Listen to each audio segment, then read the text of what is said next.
Politólogo, professor do Instituto de Estudos Políticos da Universidade Católica, André Azevedo Alves, assina esta quarta-feira um artigo de opinião com o título O Colapso dos Serviços Públicos. Bem-vindo, André Azevedo Alves, obrigado pela disponibilidade. Olá, boa tarde. Não é certo que este termo colapso se possa aplicar a todos os serviços públicos do país, mas é possível, com toda a propriedade, colá-lo àquela repartição de finanças por onde passa todos os dias e que o confronta com um cenário que qualifica de terceiro mundo. O que é que vê da sua janela? O que vejo da janela, mais propriamente o que vejo do carro quando passo frequentemente na repartição de finanças, é um cenário que certamente não será exclusivo daquela repartição de finanças, mas é uma longa fila de pessoas dispostas ao longo do passeio, muitas vezes meia hora ou mais antes da hora de abertura da repartição, a aguardar pela abertura de portas para tentarem resolver os seus assuntos, não é? E que é claramente um sintoma, como em muitos outros serviços públicos. Era o que lhe ia perguntar, se esta imagem de ineficácia, de falta de resposta às necessidades dos cidadãos é, em sua opinião, o retrato da generalidade dos serviços do Estado. Sim, eu não diria que é de todos, mas eu acho que é de muitos. E acho que é também algo que se tem agravado, até em áreas mais críticas do que as finanças. Estou a pensar, por exemplo, na saúde, não é?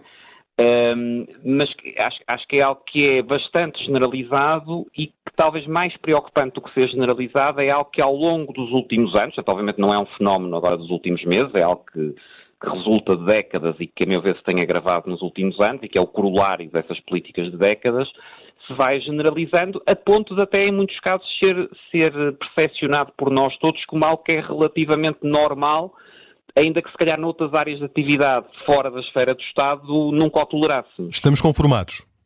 Estamos conformados, acho que em larga medida estamos, ou seja, quando temos cada um de nós pessoalmente, seja por uma situação de doença nossa ou de um familiar, seja por um filho que temos numa escola pública, seja por ter que tratar, lá está, de um problema nas finanças, ou por não termos o comboio a funcionar no horário, ou por vir sobrelotado, quando somos pessoalmente e individualmente confrontados, obviamente não gostamos, não é? Portanto, mas ao mesmo tempo também aceitamos como algo que é mais ou menos a forma como o país funciona. Eu acho que um dos efeitos, se calhar, mais perversos desta degradação ao longo do tempo é que já acabamos todos enquanto utentes, e obviamente não temos todos o mesmo perfil de utentes, nem todos usamos transportes públicos, nem todos usamos da mesma forma o SNS, etc., mas na medida em que usamos, vamos-nos acomodando e aceitando como normal situações que se calhar devíamos considerar inaceitáveis e sintomas do tal colapso ou quase colapso dos serviços públicos. É também tendo em conta este retrato que não é propriamente uma surpresa para o André Azevedo Alves o caso que envolve o INEM. Sim, exatamente. E dou esse exemplo também no artigo, que até foi uma das motivações que me levou a escrever o artigo, precisamente por isso. Ou seja, quando saíram essas notícias trágicas, obviamente, por um lado há um sentimento de choque, ou seja, como é que é possível que aspectos aparentemente básicos num serviço de atendimento em situações de emergência não sejam acautelados, mas que ao mesmo tempo, se nós considerarmos situações, por exemplo, como a tal fila repetida, longa fila, à porta da repartição de finanças e a desorganização geral, a falta de planeamento, a falta de eficácia e de eficiência nos serviços públicos e a forma como isso se tornou algo rotineiro e cotidiano, se calhar é menos surpreendente que depois, mesmo em situações limite, não é? Como deveria ser o caso do INEM, até aí tínhamos situações de não funcionamento e voltando ao título do artigo, até de colapso em alguns momentos dos serviços. Ou seja, numa situação em que se torna generalizada este mau funcionamento, se calhar depois não nos devemos espantar que mesmo em áreas, enfim, literalmente vida ou morte,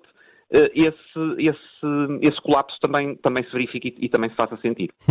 Considera que falta um governo com ímpeto reformista, mais do que um governo que vá respondendo de forma casuística às reivindicações desta ou daquela corporação? É isso que tem caracterizado a ação do atual governo?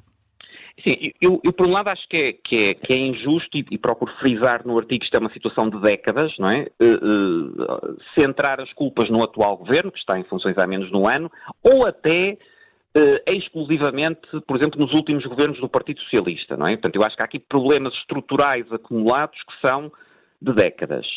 Ao mesmo tempo, e porque, enfim, sobre os governos passados não podemos fazer nada, os erros que foram feitos, preocupa-me no atual governo, até agora, portanto, com a ressalva que ainda, enfim, não é relativamente cedo, mas até agora ver essencialmente uma lógica de gestão corrente, não é? E, portanto, de apagar fogos, de procurar atender junto à opinião pública aos grupos que protestam mais vocalmente ou à percepção das situações que serão tidas como mais urgentes, em vez de uma tentativa, digamos, mais consistente de reformar a forma de funcionamento do Estado e de atender ao que, a meu ver, são problemas estruturais nas políticas públicas em Portugal e na organização dos serviços públicos. Relativamente a isso, neste governo não vi até agora sinais e temo, até pela fragilidade política da maioria que sustenta o governo, pela incerteza que existe no horizonte, que de facto continuemos a ter uma situação de gestão, enfim, mais ou menos corrente do cotidiano, com este panorama de fundo de degradação do Estado e de deterioração dos serviços públicos que, a meu ver, não augura nada de bom, nem para os serviços públicos, nem para o país em sentido mais geral. Termina esta crónica com um alerta. A tomada de consciência das dificuldades de resposta dos serviços públicos pode ter implicações nefastas para o sistema político, então não estamos todos nós conformados com as ineficácias de alguns serviços do Estado? Estamos conformados, mas ao mesmo tempo que estamos conformados, acho que também estamos insatisfeitos. E ao mesmo tempo que estamos insatisfeitos, mas que não vemos, não obstante sucessivas promessas de melhoria, estou a pensar, por exemplo, mesmo já este governo tinha a ideia do tal plano de emergência para a saúde, não é? Portanto, e o que temos ao fim de alguns meses é esta situação no INEM, que obviamente a responsabilidade não é só deste governo, mas que não fica nada bem, não é? Nesse contexto. Portanto, acho que há aqui o risco de se gerar, ao mesmo tempo que há uma acomodação desta situação, também uma insatisfação mais generalizada, digamos assim, com o sistema, não é? Portanto, o sistema não funciona. E a ideia generalizada que o sistema não funciona é uma ideia que abre espaço ao crescimento de quem tem um discurso antissistémico. Ou seja, quem diga, no fundo, isto está tudo mal e, portanto, não é reformável. O que há a fazer é abolir este sistema e ter algo de radicalmente novo. E eu temo que, prolongando-se esta situação, que repito, é resultado de décadas de erros e, a meu ver, de políticas erradas, estatistas e políticas socialistas, que o campo que fica aberto para esse discurso antissistémico mais radical só terá tendência a aumentar, até independentemente das soluções que depois sejam avançadas, serem soluções que potencialmente possam funcionar ou não. Ou seja, acho que não há só um problema com os serviços públicos e com o funcionamento do Estado, acho que pode haver aqui implicações para o próprio sistema político. É o risco apontado por André Azevedo Alves, politólogo, nesta crónica com o título O Colapso dos Serviços Públicos. Obrigado, André Azevedo Alves. Muito obrigado. Ver-nos-emos, quem sabe, na fila da repartição de finanças por onde passa todos os dias de manhã.